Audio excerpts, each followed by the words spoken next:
Tony, you were in Jeff Gordon's spot in the Budweiser shootout Sunday. Were you playing more defense than offense on Dale Jr. at this point? I can tell you one thing. Down the straightaways, I was watching the mirror 3 times as much as I was watching in front of me, and I was watching the racetrack 3 times as much as I was in the corners. But you spent the majority of your time watching what was going on behind you, because everything in front of you, it didn't matter. It was all what was going on behind you. Tony, thanks a lot for joining us. We'll be watching you in this second race. All right, we'll see what we can do, guys. And that's what they told me. Some of the crew chiefs told me that last year's race, you drove looking through the windshield, looking at the cars in front of you. This year's race, you will drive looking out the rear window, just like Jeff Gordon's doing right now, to see where the 8 car is going. He's looking out the rear window as much as he is the windshield. You saw Dale Earnhardt Jr. back off Jeff Gordon's bumper a little bit in turn 3 and then take that big run off of turn 4 at him to try and get by in the draft. And while they're monkeying around up there, that has allowed the 33 car of Mike Walsh to get back on the bumper of Terry Labonte. And the 6th car in that group is Jimmy Johnson, who's 2 laps down.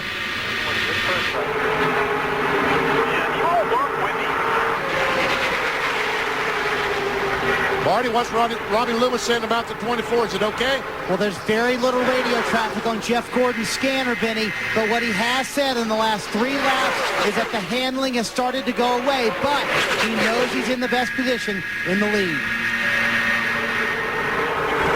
Let's check in on that transfer spot back in the field.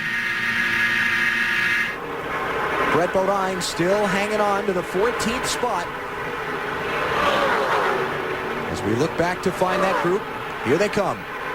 Bill Elliott in the 9 car is 1 spot outside of the 500 grid. And Kyle Petty is in 16th, but Kyle and his group are getting a little bit closer to Bill Elliott, Brett Bodine, and Matt Kenseth.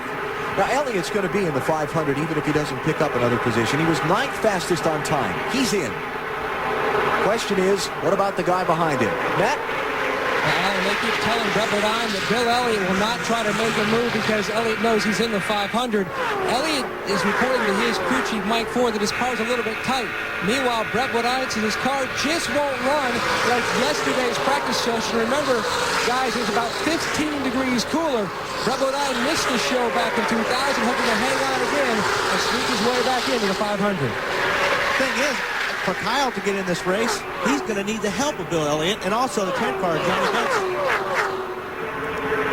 Matt Kenseth going wide to try and get around the Jeffrey Bodine lap car, and Brett's going to drop behind his brother and try and get a little draft.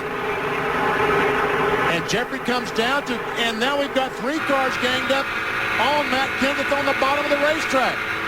Could be the opening Kyle Petty needs to get into the race. But he's not close enough to take advantage. Couldn't capitalize on it. So now Matt Kenseth is outside the field. Kenseth 14th in points from last year. He should get a provisional. Unless something drastic happens in race 2. And again, all we talk about getting in, we know that if you're in the top 14, you're going to be in the race. We don't know what's going to happen in the second race. We don't know what's going to happen to the provisionals until the second race has been run. And we see Carl Long very, very slow off turn 2. There's the gap. Elliott to Kenseth, in versus out. Jeffrey Bodine getting out of the way of the cars racing for that spot. Remember, Bodine had a stop-and-go penalty for going below the out-of-bounds line, the yellow line, early in the race. It put him a lap down. And Carl Long is not going to make it in. Hopefully he will drive behind the wall there. Which he did. Mark Martin has just taken his car to the garage. Jimmy Johnson has also gone to the garage. Those 2 drivers feeling like nothing more to gain at this point. Certainly that the case for Johnson. And Benson and Kyle Petty, whoa! Kyle is desperately trying to keep that position and get himself where he might be able to get by the 17 in the last couple of laps. He knew if he gave that spot away to Benson, he was out, guaranteed to be out. Here's Schrader for second to the outside of Dale Earnhardt Jr. Who does Gordon help? Is there smoke coming out of the 33 car? Yeah.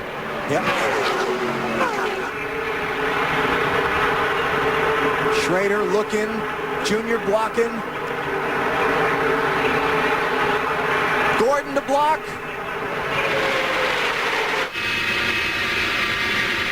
And tense. Here comes Schrader on the outside. He's got a great run going, and he's got the momentum of the outside, but all the fast cars are on the inside. Coming to the white flag. Final lap of the first Daytona 500 qualifying race. Jeff Gordon, Dale Earnhardt Jr., Ken Schrader, Terry Labonte, and that dicing up front has brought a second group up to join this fight. Ricky Rudd, the 28 car, he's right in there with them. Schrader fading back on the outside. It was worth the gamble.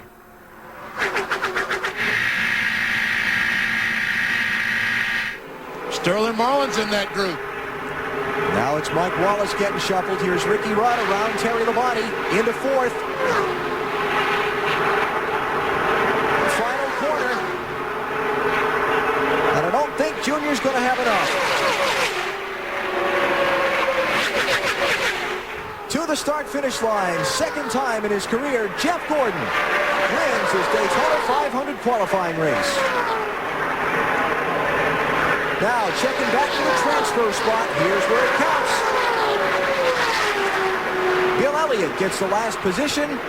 Matt Kenseth, Johnny Benson, Kyle Petty didn't make it. Hart Strickland, Ricky Craven, Elliott Sadler, Bobby Hamilton, Rick Mast, all outside the cut. And all they can hope now is that second qualifier runs nice and clean, and they go back and use about the 35th fastest car to get in the Daytona 500. Jeff Gordon wins the first of today's two Daytona 500 qualifying races. There are the top 10. All will start on the inside lane in Sunday's Daytona 500. And now the drivers who finished beyond 14th will have to fall back on either a time trial spot or provisionals from last year, those drivers on down, if they're to be in Sunday's running of the Great American Race. And of course, Jimmy Johnson, he'll start on the pole regardless Sunday. Remember, he got penalized and went a couple of laps down after going below the out-of-bounds line earlier in the race.